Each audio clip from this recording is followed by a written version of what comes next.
एक लड़का निराश था और हिम्मत हार चुका था। तभी एक संत ने उसे समझाया निराशा से कैसे बचना चाहिए। कोरोना महामारी की वजह से पिछले 4 साल में काफी लोगों का जीवन पूरी तरह बदल गया है।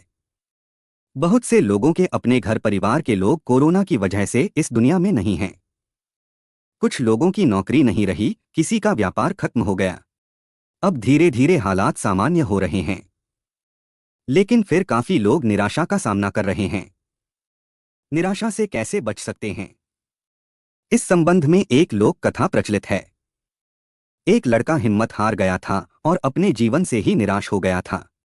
वह आत्महत्या करना चाहता था, लेकिन तभी उसे एक संत मिले और संत ने उस लड़के की सोच बदल दी। चलिए कहानी शुरू करते हैं। एक लड़का घर परिवार और धन संबंधी समस्याओं से लड़ते लड़ते थक गया था। उसकी उम्र ज्यादा नहीं थी, लेकिन वह रोज रोज के विवादों से तंग हो गया था।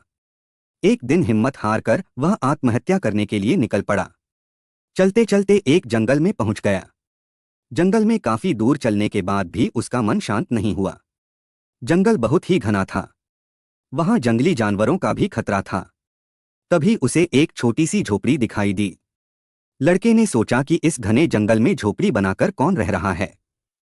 अपनी जिज्ञासा शांत करने के लिए वह लड़का झोपड़ी की ओर बढ़ने लगा। झोपड़ी के पास पहुंचा तो उसे एक संत दिखाई दिए। संत ध्यान की मुद्रा में बैठे थे और उनके चेहरे पर शांति और प्रसन्नता दिखाई दे रही थी। लड़का संत के पास ही बैठ गया। संत ने लड़के को देखा तो उसका परिचय पूछा। लड़के ने कहा कि वह अपने जीवन में परेशान हो गया है और मरना चाहता है। इसीलिए इस जंगल में आया हूं ताकि किसी तरह से मैं अपना जीवन खत्म कर सकूं। संत ने लड़के की बातें सुनी और समझ गए कि कम उम्र में मिले तनाव के कारण ये बहुत ज्यादा निराश हो गया है। उन्होंने लड़के से कहा कि तुम्हें निराशा से बचना चाहिए। समस्याएं तो आती जाती रहेंगी, समय एक सा नहीं रहता है। संत ने लड़के को समझाने के लिए एक कथा सुनानी शुरू की। संत बोले, एक छोटे बच्चे ने एक दिन अपने घर में बांस का और एक कैक्टस का पौधा अपने घर के आंगन में लगाया। उसका बागवानी का नया नया शौक था। बच्चा रोज दोनों पौधों की एक समान देखभाल करने लगा। रोज सुबह शाम पानी देता, धूप छांव में पौधों का ध्यान रखता। काफी समय बीतने के बाद कैक्टस का पौधा तो पनप गया, लेकिन बांस का पौधे में कोई बदलाव नहीं दिख रहा था। बच्चा सोचता था कि कैक्टस को पनप रहा है, लेकिन ये बांस के पौधे को क्या हो गया है। बच्चा रोज ये बात सोचता, लेकिन वह निराश नहीं हुआ और रोज दोनों की पौधों की देखभाल करता रहा। थोड़ा और समय निकल गया, लेकिन कैक्टस की तुलना में बांस का पौधे में संतोषजनक प्रगति नहीं दिख रही थी। बच्चा अपने मेहनत में लगा रहा। कुछ समय के बाद उसने देखा कि बांस का पौधा भी पनप गया और कुछ ही दिनों में बांस का पौधा कैक्टस से भी बड़ा हो गया। संत ने उस निराश लड़के से आगे कहा कि बांस का पौधा पहले तो अपनी जड़ें मजबूत कर रहा था, इसलिए उसे पनपने में समय लगा।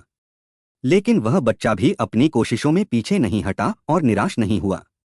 हमें भी अपने जीवन में दो बातें ध्यान रखनी चाहिए। पहली बात तो यह है कि हालात कैसे भी हों, सकारात्मकता और धैर्य न छोड़े। दूसरी बात यह है कि पहले हमें अपनी जड़ें मजबूत करनी चाहिए। अगर हमारा आधार मजबूत होगा तो हमारा काम तेजी से आगे बढ़ेगा। सकारात्मकता और धैर्य रखेंगे तो जीवन में जल्दी ही संतोषजनक बदलाव दिखाई दे सकते हैं। इस कहानी को सुनने के बाद लड़के की निराशा खत्म हो गई। उसने आत्महत्या का ख्याल भी मन से निकाल दिया और अपनी जड़ें मजबूत करने की कोशिश करने लगा। दोस्तों, आपको कहानी कैसी लगी कमेंट में जरूर बताएं। पसंद आए तो लाइक, शेयर और चैनल को सब्सक्राइब करना बिल्कुल ना भूलें। मिलते हैं अगले वीडियो में, तब तक के लिए खुश रहे, मस्त रहे। धन्यवाद।